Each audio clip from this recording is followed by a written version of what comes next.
have something called planes of section.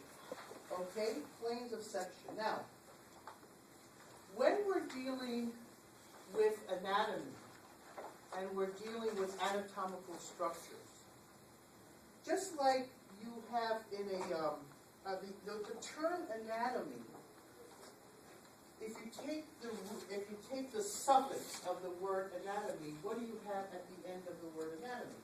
Tomi, right? Tomi means slice or cut. And that's basically what anatomy is all about. You're making cuts or sections in order to describe anatomical parts. Okay?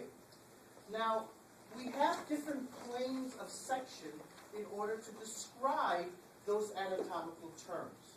Okay? So we have something called a frontal plane, okay, which is a coronal plane that divides body into anterior and posterior parts.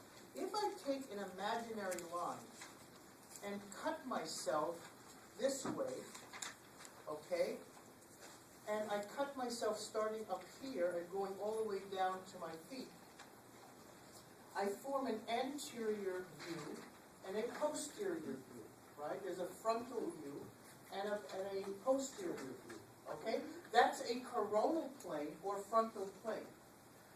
Also, I could make another cut that's called a sagittal plane, which means I divide the body into a right part and a left part, okay? If the plane cuts midline, that's called a mid-sagittal or medial plane.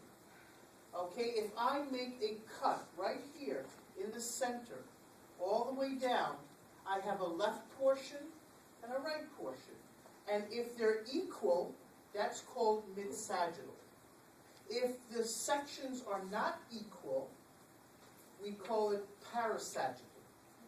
In other words, if it's an equal left part and an equal right part, that's mid-sagittal. But if it's... I'm sorry, you want me to repeat that again?